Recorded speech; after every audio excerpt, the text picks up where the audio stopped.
Some cities shine, and some cities pull. They don't just attract tourists, they attract decisions, the kind of decisions that change markets. A billionaire doesn't move the way an average person moves. They don't relocate because the weather is nicer. They relocate because the world is rearranging, and they want to be in the safest place before everyone else realizes it. And right now, there's one city winning that game. A city where luxury isn't an event, it's the default setting. Where money doesn't whisper, it organizes itself. Where global wealth is not merely visiting, it's arriving, unpacking, and building a long-term base. Tonight, we're not just talking about a rich city, we're talking about the new logic of wealth. Welcome to DayTime Luxe. Every so often, the global map of wealth gets redrawn. It doesn't happen with fireworks, it happens quietly. In boardrooms, in family office meetings, in private conversations where people don't talk about moving, they talk about risk. And lately, risk has been climbing everywhere. Political shifts, tax changes, social unrest, inflation, currency anxiety, geopolitical tension. The wealthy respond to risk the way water responds to gravity. They flow. And when enough wealth flows into one place, that place becomes more than a city. It becomes a global switchboard, a new headquarters for influence. This is the moment we are living through now, what many reports describe as a record era of private wealth migration. People often misunderstand what that means. It's not just millionaires buying a second home, it's capital changing jurisdiction. It's bank accounts, businesses, family offices, and long-term plans choosing a new center of gravity. And in this video, we're going to answer 3 questions. Why are the world's wealthy leaving traditional hubs? Why is Dubai winning at scale? What does this signal about the future of wealth and the cities being left behind? For decades, the formula was predictable. If you were ultra-wealthy, London gave you history, prestige, global finance. New York gave you liquidity, culture, status, business. The Bay Area gave you innovation and equity upside. These cities weren't just places, they were brands. But brands can decay when the product no longer matches the promise. Recently, that promise has been challenged by a combination of push factors. First, taxes that feel punitive at scale. For regular people, tax increases can feel political. For billionaires, taxes feel mathematical. Because at a certain level of wealth, even a small policy shift can mean tens of millions, hundreds of millions, or legacy-level damage through inheritance structures. And when governments tighten the net around global assets, the wealthy don't protest, they reposition. They don't want to fight the system, they want to exit the system. Second, unstable policy environments. For high-level wealth, the scariest thing isn't high tax, it's unpredictable tax. Billionaires can plan around expensive rules. They can't plan around rules that change every election cycle. When stability fades, the wealthy interpret it as one message. This place is no longer a vault, it's a variable. Third, quality of life decline. This is the part nobody wants to say out loud.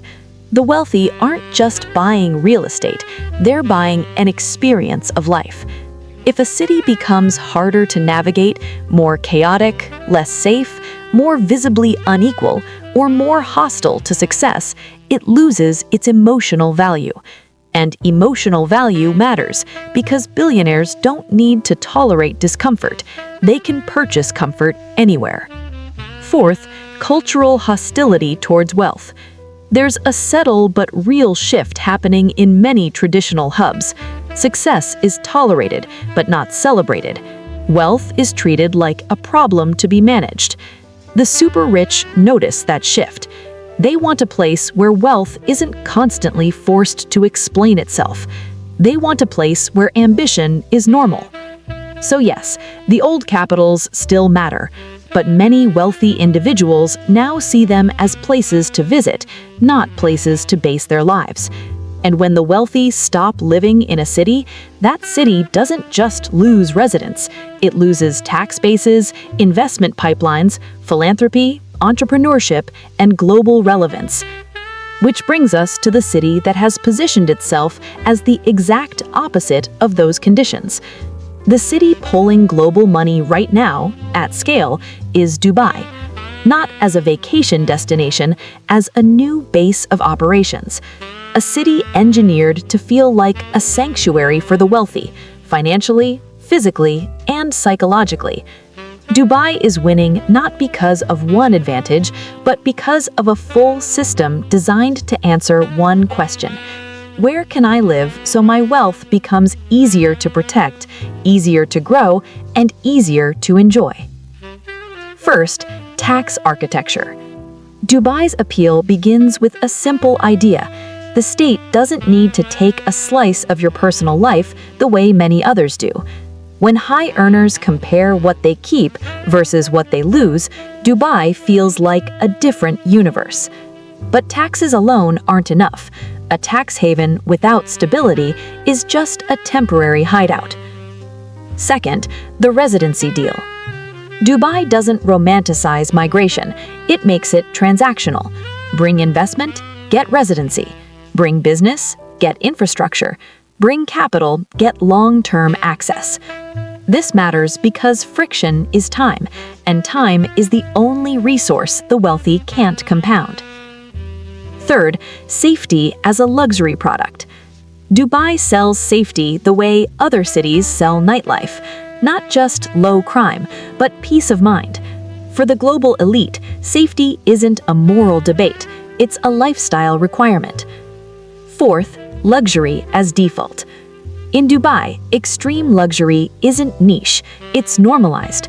Branded residences, concierge-level service, private membership spaces, high-end dining as routine, luxury retail as infrastructure. The wealthy don't chase luxury for objects, they chase luxury for environments. A place that normalizes high standards becomes addictive. Fifth, geography.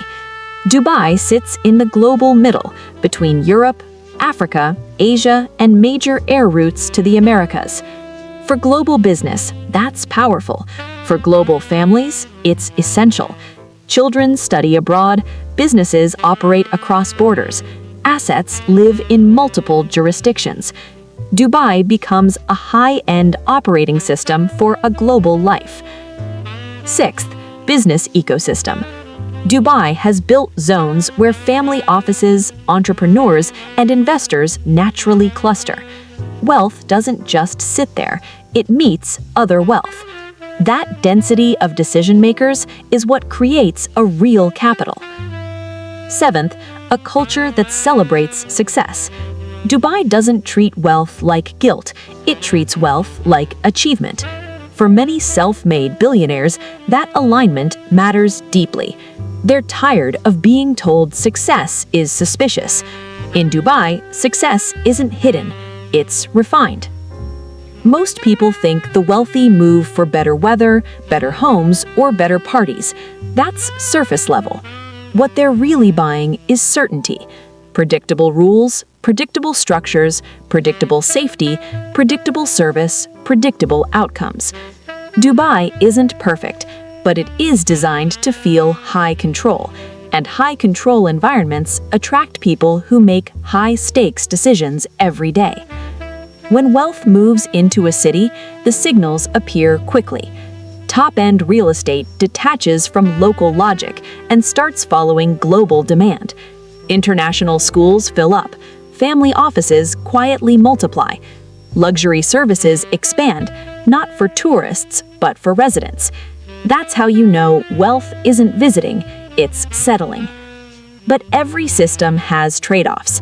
The climate is intense, the city moves fast, the culture has rules, the pace of construction never slows down. The wealthy accept these trade-offs because they're optimizing for strategy, not nostalgia. They're choosing Dubai because it works, which leads to the uncomfortable question. What happens to the old capitals the wealthy leave behind? Because when capital exits, it takes investment, innovation, philanthropy, and influence with it. A city doesn't just lose money, it loses its aura. And aura is what attracts talent, ambition, and global relevance. Dubai's rise isn't just about Dubai.